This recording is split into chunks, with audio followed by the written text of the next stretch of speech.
In this video, I'm gonna be going over the Orton Effect in Photoshop.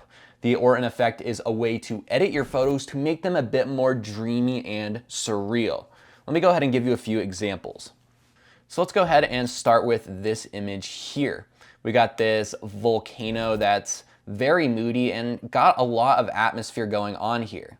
So that's one of the main tenets of using the Orton Effect. You want to incorporate it into scenes where there's a lot of mist, smoke, or atmosphere going on.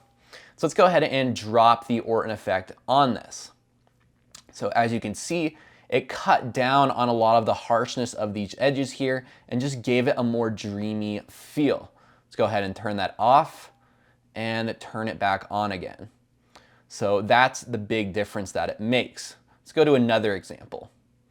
A forest. Now, scenes with a lot of foliage or forest going on are also great scenes to incorporate the Orton Effect on. The reason for this is because it helps blend all of those colors together in the leaves and also makes it look a bit more misty and vibey.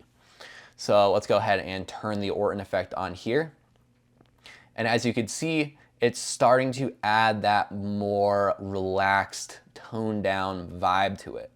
And I could also increase the opacity here to give it an even more dramatic effect. That would be way too much. But as you can see, it gets a bit more as we increase that. I generally like to keep my Orton between 10 to 15%, but I'll get into that in a second. Let's go over one more example here. So another great example for the Orton Effect is for scenes where there's a lot of light. Obviously in this scene, the sun has already set, but for scenes where perhaps you blew out the sky a little bit, or you want to just make it a bit less harsh, the Orton Effect can be a great choice. So let's go ahead and apply the Orton Effect to this image here. And we can go ahead and turn that up even more. And now this image is just going to get super duper surreal and way dreamy. This sand, as you can see, if I turn it off, has a bit of harshness to it. When we turn this on, it just mellows all of that out there. So with those examples, let's go and cut to how to create the Orton Effect. Now, the first thing you should know about the Orton Effect is that it was created by a man named Michael Orton in the 1980s. This dude was a film photographer, and to create this effect, he would take 3 images at every scene. He would take one shot that's in focus, one shot that's slightly out of focus, and then another shot that's slightly overexposed, and then he would blend all of these images together. So with that being said, you can understand that the main principles of the Orton Effect are a slightly blurry image combined with a slightly bright image. So let's go ahead and cut to this scene here where we're gonna go ahead and create the Orton Effect from scratch. As you can see, this is the perfect scene for it here. We got lots of foliage, we got some bright lights coming in, and we even got a little bit of mist coming from this waterfall here because this was actually a hot spring waterfall. So to create this effect, the first thing we're gonna do is duplicate the layer.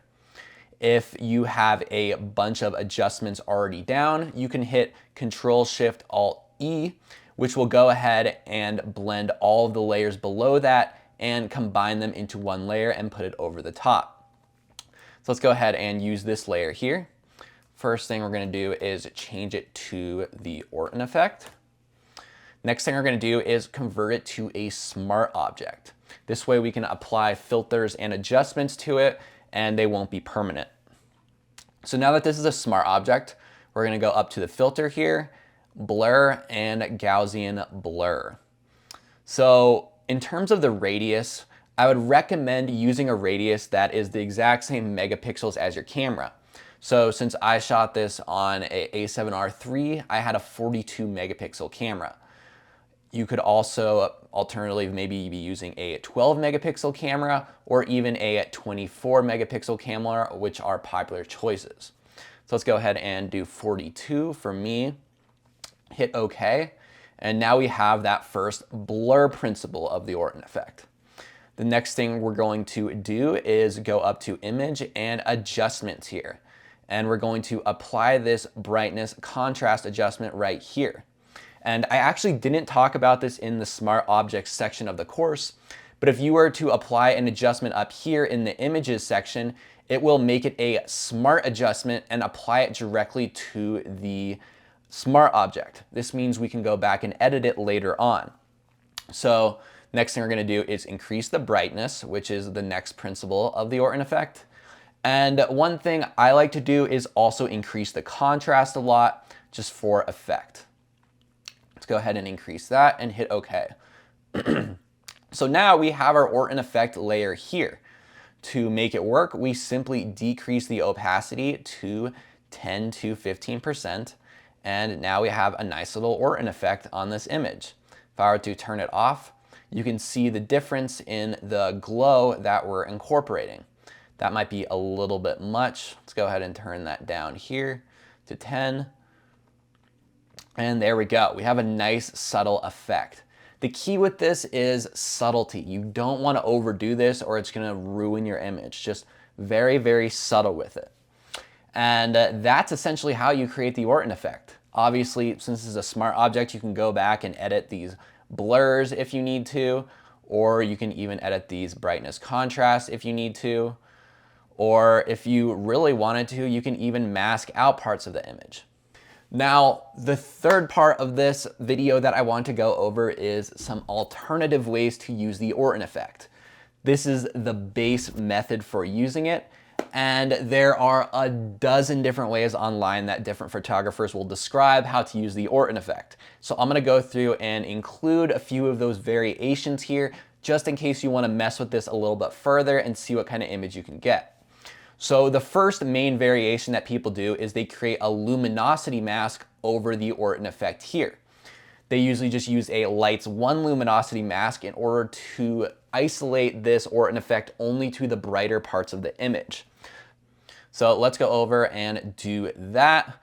We'll control click on this, save as selection, make this a lights 1, turn this off, and then go back and apply this mask to the Orton effect. So now this Orton effect is only being shown on the very bright parts of the images.